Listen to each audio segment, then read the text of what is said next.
అందరూ ఒకే రోజు బ్యాంక్ వెళ్ళి తమ డబ్బు తాము అడిగేస్తే ఏం జరుగుతుంది? చాలా మంది ఆన్సర్ ఎందుకు ఇవ్వదు, అది నా మనీ కదా అని.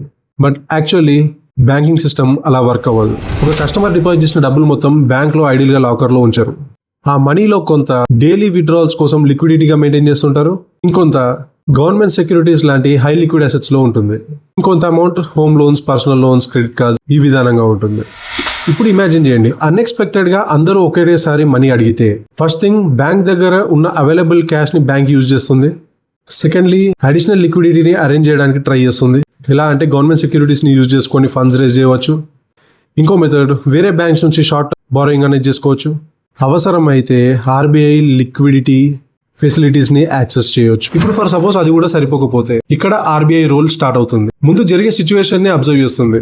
బ్యాంక్ ని సపోర్ట్ చేయాలా లేదా రిస్ట్రిక్షన్స్ పెట్టాలా అని, లేదా ఆ ప్రెజెంట్ బ్యాంక్ ని ఇంకో బ్యాంక్ తో మర్జ్ చేయాలా అని, వీటన్నిటిని కన్సిడర్ చేసి ఏదో ఒక డెసిషన్ తీసుకుంటుంది. కొన్ని కేసెస్ లో టెంపరరీ విత్డ్రాల్ లిమిట్స్ అనేది కూడా ఇంప్లిమెంట్ చేస్తుంది. ఈ టెంపరరీ విత్డ్రాల్ అనేది కేవలం బ్యాంక్ డెసిషన్ కాదు, లా ప్రకారం ఆర్బీఐ సూపర్విజన్ లో జరిగే ప్రాసెస్.